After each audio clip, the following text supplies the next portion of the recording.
everybody, Raquel here. The show is called Raquel Reacts, where we react and respond to political hypocrisy that is running rampant. It's running rampant right now. We got a lot to talk about, including I guess you could say, step 3 of the Tennessee School Board anti-mask parents. We've got some Don Lemon traveling to Louisiana. We've got, we've got prosecutorial misconduct in the January the 6th. We've got, Sean Hannity saying that, his lawyers told him that he could not accept the, laptop from hell. We got all kinds of stuff, y'all. So make sure you watch these videos all the way to the very end, because I often jam a lot of stories into them. And, so, make sure if there's a part that you're not interested in, just skip through, because you may be in the next one. Okay, the first thing I want to show y'all is, if you haven't been watching my videos on the Tennessee School Board parents, the saga of the mask mandate diaries, you might want to go back and watch yesterday's video and then the video before that, because this is kind of a continuing story. But for those of you who have been, I'm going to kind of just try to recap it as best I can. But basically, it's been trending on Twitter. You've had big names like Candace Owens and things like that, people speaking out against this. As a matter of fact, I have a clip of Matt Walsh visiting his kids' school board as well. So this is not just happening in one county. This is peppered all across the country, really.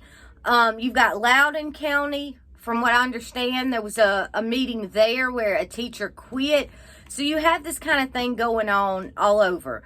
But I'm just focusing here. I typically focus I typically focus on national, like what's going on in politics, like the big stories. But I also like to hone into things in Louisiana and Texas. Louisiana and Tennessee. I like to hone in on those things because it's where I'm from and it's also where I live. But anyway, so the mask mandate diaries. We're picking up from where yesterday it was trending on Twitter. Franklin was trending on Twitter, meaning Franklin, Tennessee, which is where these parents who were against mask mandates, they got a little loud in the school board meeting, and they were protesting against the mask mandates outside the building. Okay, well, the clip I'm about to show you is a CNN special. Okay, this guy who yesterday he was described as a doctor. This man is not a doctor, so I want to make this correction. Today he's not a doctor. Today he's just a parent. But yesterday he was an expert on the mask mandates. So now this guy that I'm about to show you a clip of that went on CNN, today he wants to let everybody know that he is just a parent who went to the school board meeting and gave data because he has some type of health care. He works in some type of health care data type job.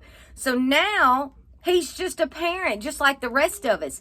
But my question is, sir, what did you go into the school board meeting and say? That's what I would like to know. Did you go up in there and act like you were an expert on the subject? My guess is that you did. I'm thinking that you did. But yesterday when he goes on to CNN, he wants to make out like he's just a parent like the rest of us, just concerned about his kids, But reports described him yesterday as a doctor. So he definitely went in there with some type of expert opinion. I guarantee you that. But take a look at this clip so I can dismantle, okay? Take a look at this. They were not to the side or anything like that, so I had to get out of there. All I want to do is go home to my family and my kids. I'm a parent. I'm not a doctor. I work as a data analyst in the healthcare profession. I'm just a parent who wanted to have his say why masks were important for children, all children under the age of 12. You've got to understand. Right.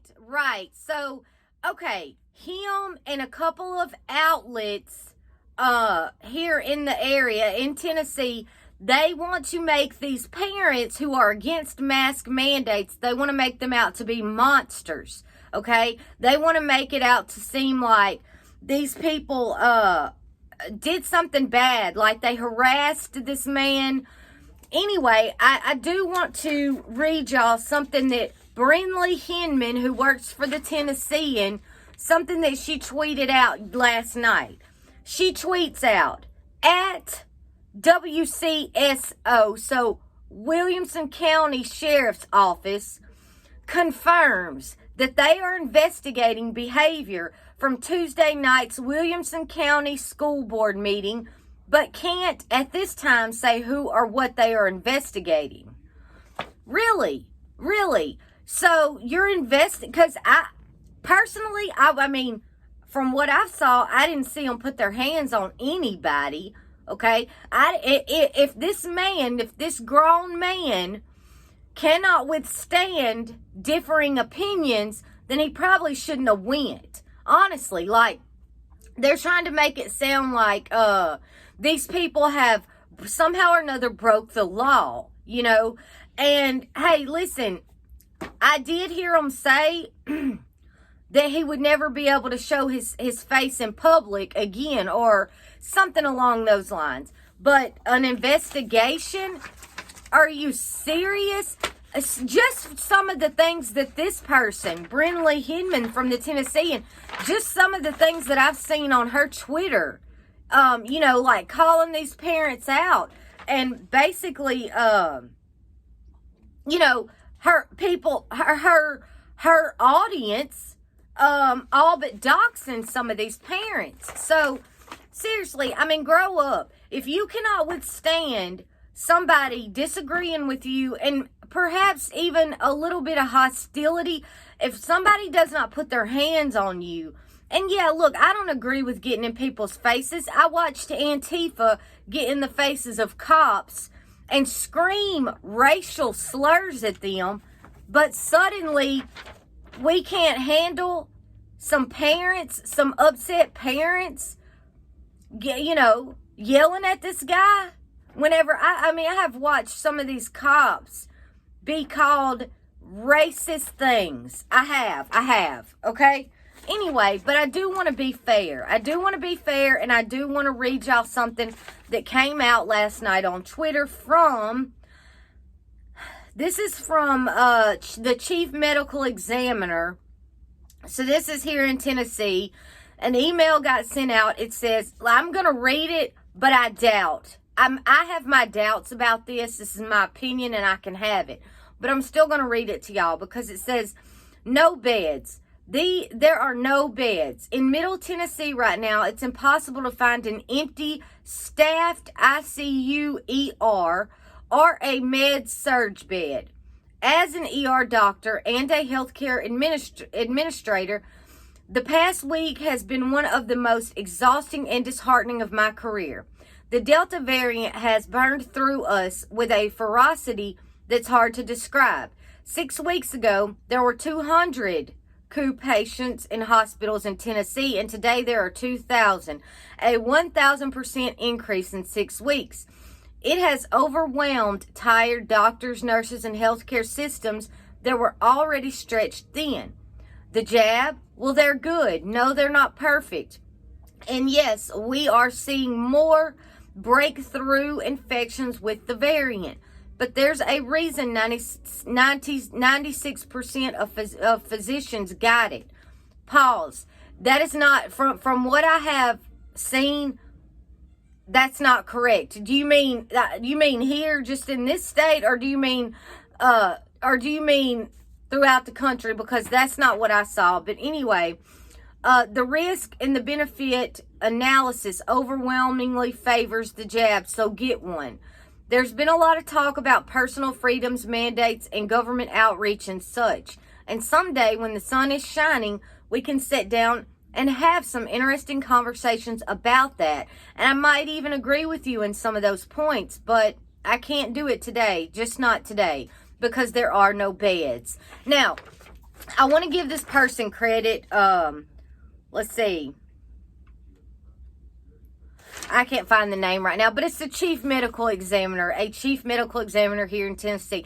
I want to give that person credit for a intelligently structured email. I do. I've told you guys that I got the jab. I'm going to talk more about that with a Rumble video. It will be Rumble only where I talk about that. But I think if you want to, fine. If you don't, fine. Those are just my thoughts, okay? But the thing about this is, at the end down here, whenever this person says, there's been a lot of talk about personal freedoms and mandates. Right there, I was kind of turned off because just the way that it was put. There's been a lot of talk about personal freedoms as if it's just a nonchalant, just an afterthought or something. So that part right there kind of had me like, okay. But anyway, I wanted to read that to y'all because I want to be fair, and I do want to give both sides. And since I played y'all that CNN clip of the man who is an expert but is just a parent. Since I played y'all that, I want to play y'all Matt Walsh, who lives here in Tennessee, went to the school board, his kid's school board. If you don't know, he works for the Daily Wire. Listen, I'm not a huge Ben Shapiro fan. I will say that right here, right now. But I do, I will watch like Michael Knowles and some of the people that Ben Shapiro has on his team, just not him particularly. Matter of fact, I was watching him the other day to try to just see, because I hadn't been watching, and I'm like, okay, let me give it another shot. What do I hear him advertising right off the bat? Black Rifle Coffee. That was it. I actually unsubscribed. I was like, okay, that's fine. I respect, your freedoms and your business model and what you're trying to do here, but that don't mean that I have to watch it and you know what I mean? So I just unsubscribed completely. I couldn't believe what I heard, to be honest with you. So, okay. Anyway, not a Shapiro fan, but I do watch Michael Knowles and some of the others. So let me show you what Matt Walsh at the school board meeting for his kids. Check this out. Hi, my name is Matt Walsh. I'm a community member in Nashville and a father of 4. You and the school board have decided that our kids should go to school all day, every day, wearing muzzles like rabid dogs. I have listened to your arguments, and I've noticed that they're missing a few things, namely evidence, data, science, common sense, and basic human decency. You presented no facts at all. Hey, so there you go. Listen, I would encourage everybody to watch that entire clip, because let me tell you, he goes on and he totally tears apart the reasoning, the logic of this whole fear and mask mandate. He really does a great job of arguing his point, his side. Of course, he's against it. He's against the mandate. But seriously, that was on Twitter, and it popped up late last night, and it was very listen, I don't care what side of the aisle you're on. After watching that entire clip in its entirety, I would have to imagine that it may have convinced someone somewhere that, hey, maybe these people have, just maybe they have a point. Okay, Real quick, another thing. Don Lemon has traveled to Louisiana, okay? Let me set this up. Don Lemon was born in South Louisiana. He was born there, okay? I will give him that. But that man, I guarantee you, he's not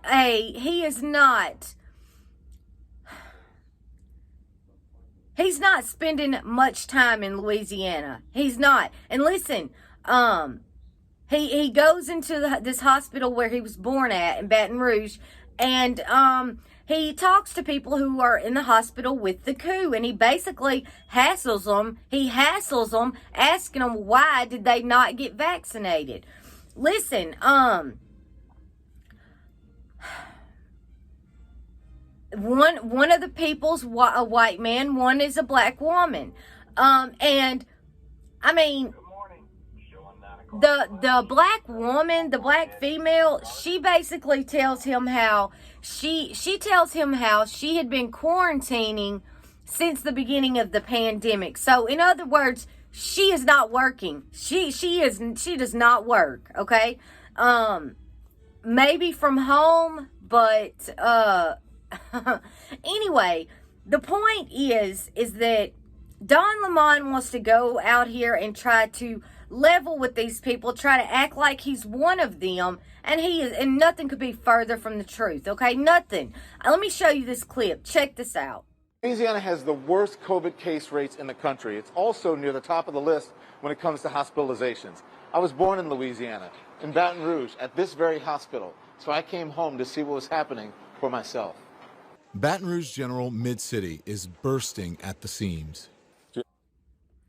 Okay, I did not play much of that clip because like I say, once he goes into the hospital, it's coup this, coup that, every other word, you know what I mean. And anyway, but he does go in, and here's the thing, I can tell you that the people in Louisiana, they don't trust the government at this point. And they are not the only ones, okay? They're not. I don't care what color you are. Most people there, especially South Louisiana, ain't trusting the government, and they definitely ain't listening to Don Lemon, okay? So clips of him being in this hospital, they go out all over the place, and just everybody's just like cheering him on, like this great hero who goes in there to interview these sick people. And listen, it's real, okay? It's real. I feel like I have to always do this disclaimer and everything. But I mean, but at the same time, no shade to anybody, okay? Seriously, no shade to anybody. But I see these YouTubers, I watch Midwestly. I watch some of these YouTubers who, they go, in my opinion, they go way far out of their way to let YouTube know that they're not trying to go against the grain. And it bothers me, I don't like it. I understand this is your livelihood. This is basically your business. This is your life. These videos are your life. But I can't do the overcorrecting of content, So you have a message, and you're trying to convey that message while also trying not to convey that message. And hey, I don't blame the YouTubers. It's not their fault. This is big tech all the way. But I just, I can't hardly go with that. You know what I mean? Anyway, we got to move on. Okay, so real quick, SoCal Antifa, they put this out last night on their Twitter, and it says, "But what if the immigrants have the coup?" It's eco-fascism, by the way. I mean, these people are crazy. And then somebody put underneath that, public health fascism. I don't know. If humans count as ecologically like that, but it's fascist and disgusting either way. Listen, these people put out some crazy stuff. If you're not following SoCal Antifa Twitter account, do so immediately, because you will see. Just don't let them know that, don't, be very careful. Just lurk. Just lurk. Okay. NBC puts out this article last night. Oregon School Board votes to ban Black Lives Matter pride signs from district buildings. There you go. Some good news here. So, Oregon School Board voted to ban Black Lives Matter and pride signs from district buildings. And it says, okay, this is NBC that we're dealing with. So underneath there, it says, this feels so draconian. This feels so anti-everything. One board member said, anti-free speech, anti-expression, and anti-safety. Anti-safety? Really? Is that where we're going now? Come on. Anyway, I thought this was interesting, okay? Someone replied to RSBN Network and said, Trump needs to admit that he became a King Saul and God had to remove him. God had to intervene. If that meant the F word, election shenanigans, aka the F word, which I highly doubt it, but so be it. So she's trying to say, do y'all hear this person? This is the kind of people that we have voting. Okay, these people are voting. She's saying, hey, listen, she's saying that God intervened, even maybe by way of shenanigans, okay, to get rid of Donald Trump. I had to read this to y'all because this person probably voted. This person voted. Listen, I think that there ought to be first of all, if you don't pay taxes, you don't vote. Period. Okay? I've been saying that. But hey, I got even more restrictions I'd place on it. Hey, you can hate if you want to, but that's just the way I feel about it at this point, because you got people like this voting. It's insanity. Seriously, anybody who says that the Lord, that God would commit crimes in order to get rid of Donald Trump, are you kidding me? Okay.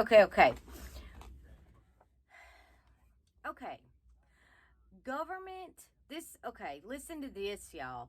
Government commits prosecutorial misconduct to deny a January the 6th defendant his September trial date. Okay, kind of long, but follow with me here, okay? It says, the Biden Justice Department committed prosecutorial misconduct today in one of the January the 6th cases. Defendant Frederico Klein was arrested March 4th, 2021 and indicted on March 19th. He was charged with both a felony and misdemeanor crimes. He's been a single defendant in his case for 5 months. At a status conference on July 13th, 2021, Senior Judge John Bates scheduled a trial date for September the 12th, 2 months out from the status conference date, and just 1 month from now. So I believe this is the first trial date scheduled for a January the 6th defendant.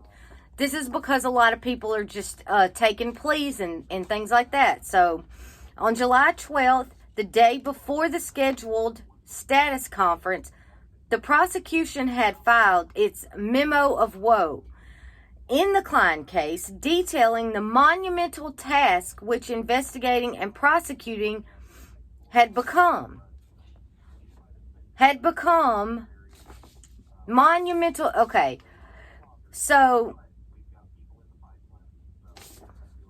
yeah, so the prosecution team, they're saying basically that this is a monumental task, all right, and prosecuting the Capitol breach cases has become just monumental, right? And they explained how it's impossible for the DOJ to provide discovery of all the relevant information and evidence. Really. Including possible Brady material to the defendants as it was obligated to do by law.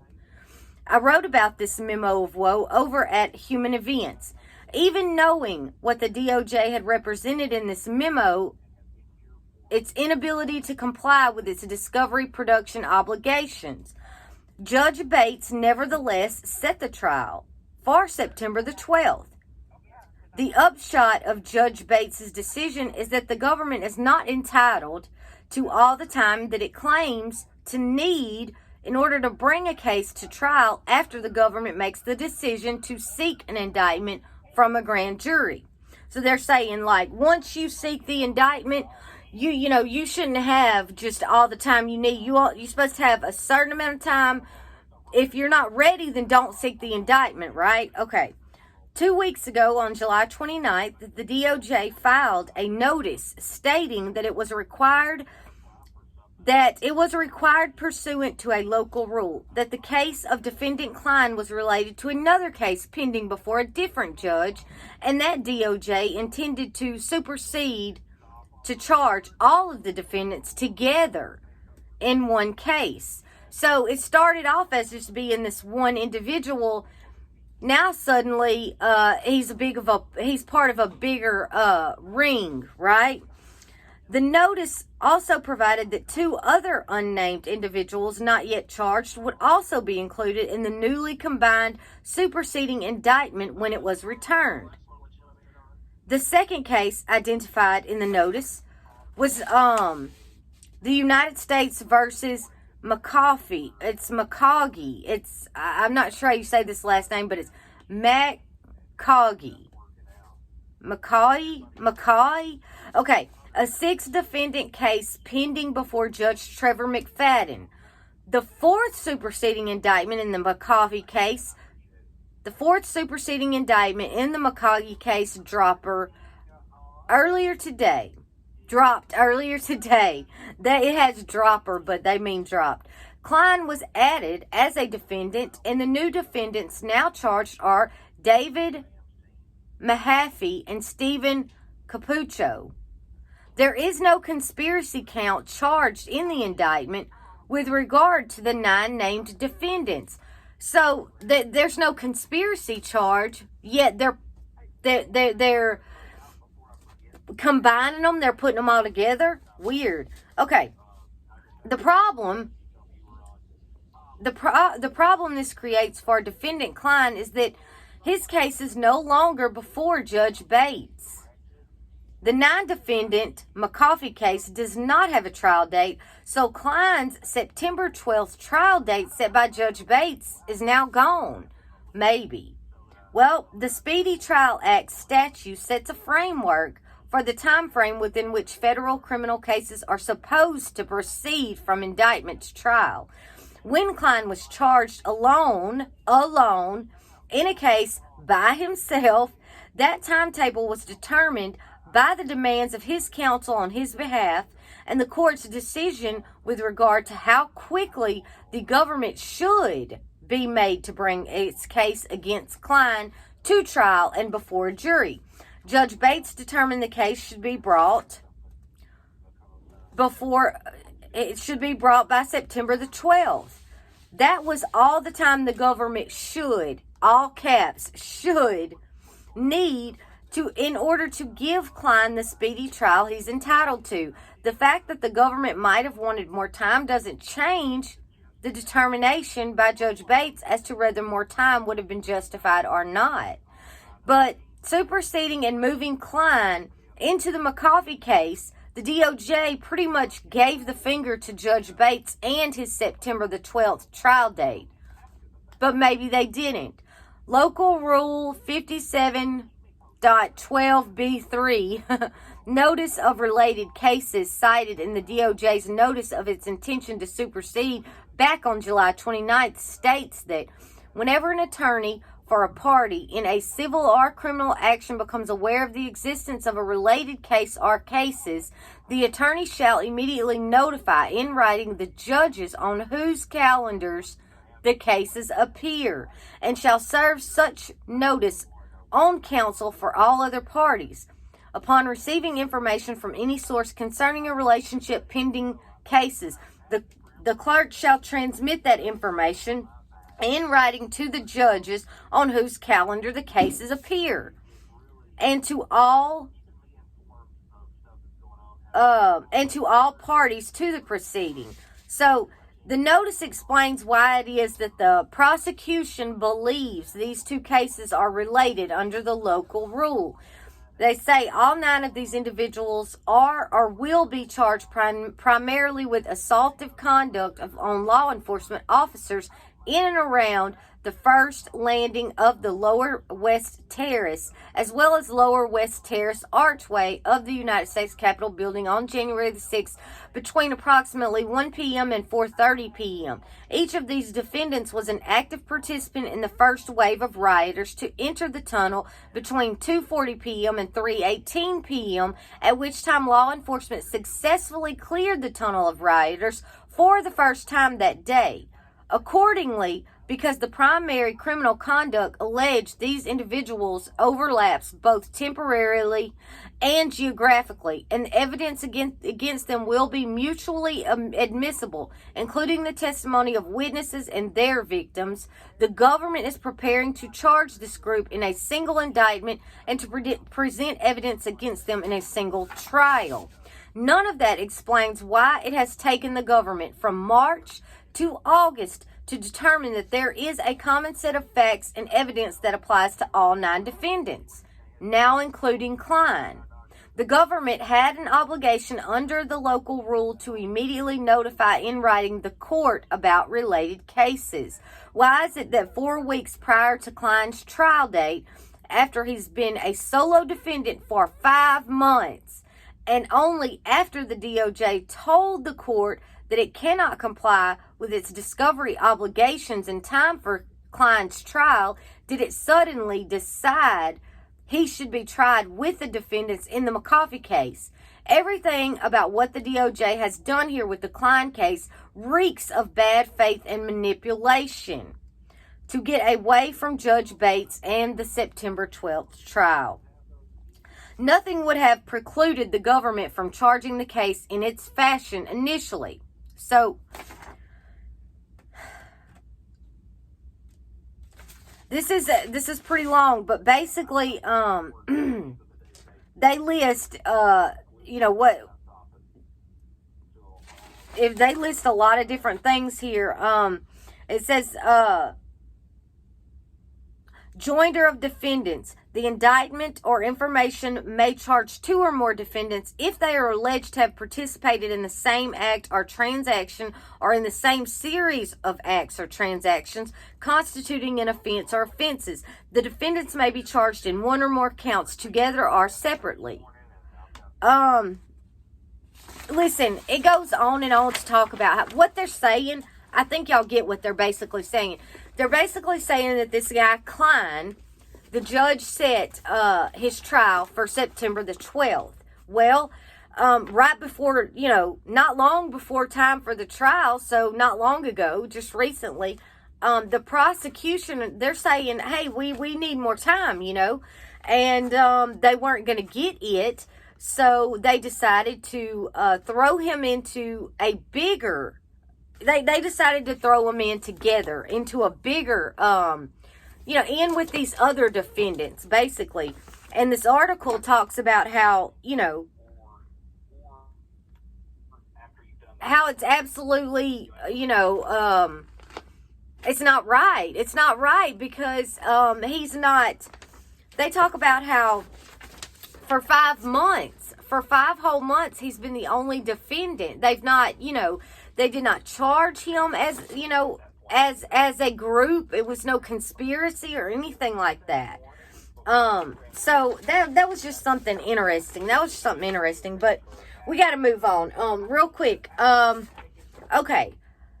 listen to this. Fox News host Sean Hannity says that his lawyers will not allow him to accept a copy of the hard drive contained in one of Hunter Biden's laptops, some of the contents of which were exposed by the Daily Mail in a report on Wednesday.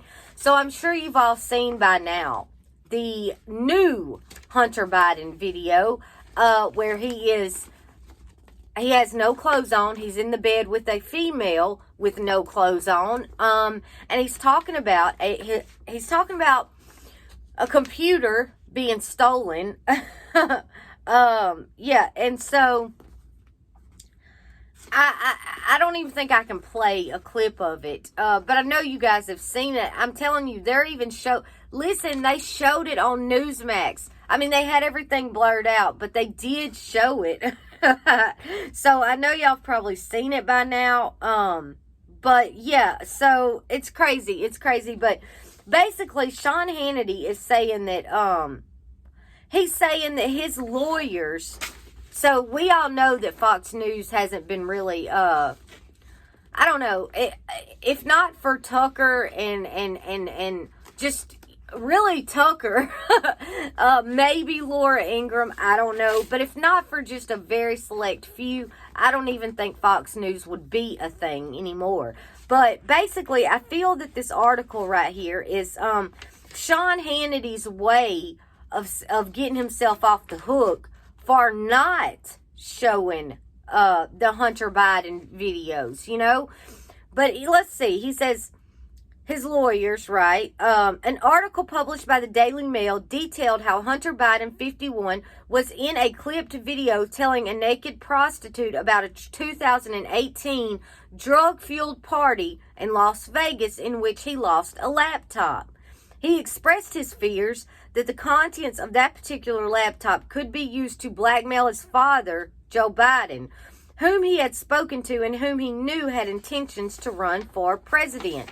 As detailed by the Daily Mail, Biden claimed that Russian drug dealers stole another of his laptops for blackmail when he was drugged out at the Las Vegas party. How do we know that this is how do we know this isn't the same laptop? But anyway, video obtained by the publication showed him with the prostitute without any clothes on in 2019 after filming a sex tape explaining to her how the laptop was stolen. According to the log, Hunter left the camera rolling as he recounted the party in which he spent 18 days going around from penthouse suite to penthouse suite. They must have been in there talking about the weather. I have been offered the laptop. My lawyers won't let me accept it, Sean Hannity. The reason, I'm told, is because of what is believed to be on it, Hannity said. I have 3 individual and separate sources that have told me that there are pictures on this laptop, probably the very things that alerted John Paul Mack, the computer repairman, to alert the FBI, Hannity added, referring to the X-rated content featuring Hunter. In 2019, a hard drive and laptops were given to a computer shop in Delaware owned by John Paul Mac Isaac for repairs. Isaac said that the owner, whom he believed to be Hunter, had never returned to collect it. Hunter has never denied owning the lost laptop from hell. The FBI later seized the laptop and hard drive through a grand jury subpoena in December of 2019, but not before Isaac made copies of the hard drive, which eventually circulated and made their way onto the internet and to the press. They have videos of me doing this, said Hunter Biden, referring to his filmed sex encounters. They have videos of me doing crazy effing sex effing, you know. The publication notes that the missing laptop would indicate that Hunter may have lost a total of 3 different laptops, each likely to hold sensitive information about the Biden family and details, such as Hunter's own sex tapes, to be used as blackmail or as a means to embarrass President Biden. Listen, I think he's doing a perfectly fine job of that on his own anyway. Speaking on his show on Wednesday night, Hannity said that he was offered the laptop, but His lawyers would not let him accept it.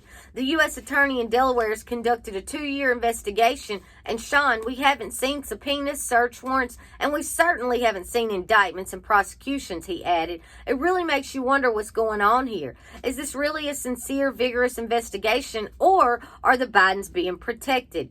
Biden, who married his second wife in 2019 and has 5 kids, said in April he was cooperating completely with the investigation and insisted that he's 100% certain he will be cleared of all wrongdoing. The Washington Examiner reported that during the 2020 election, it was revealed that federal authorities are investigating whether Hunter violated tax and money laundering laws. Listen, you know what?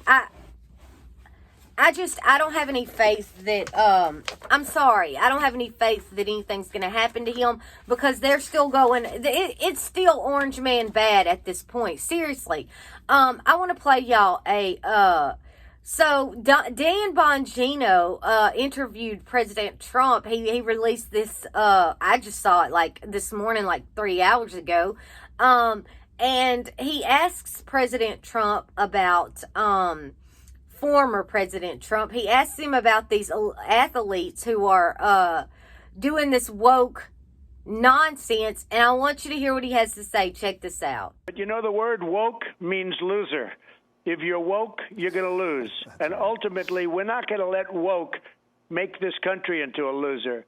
But you watch that, and I watched some of the people, and I was very proud that some of the young women on the soccer team stood up proudly, and they stood up proudly against all odds with what they have to put up with on that team. But the word woke is loser, and our soccer team did not get... Yeah, that's right. Man, I sure miss him. I sure do miss him. But anyway, listen. I got so much more. We didn't even get through. As always, we didn't get through even half of what we need to be talking about. So maybe I'll be able to hit y'all with another one today. If not, definitely in the morning. I'll see y'all. Thank you, everybody, for watching and commenting. I mean, I have the best audience ever. Make sure you're following me across all platforms. That's Getter, Twitter, definitely Rumble. It's all at Raquel Reacts. On Rumble, it's lowercase. Raquel Reacts. It'll be in the description box. Thank y'all. See you soon.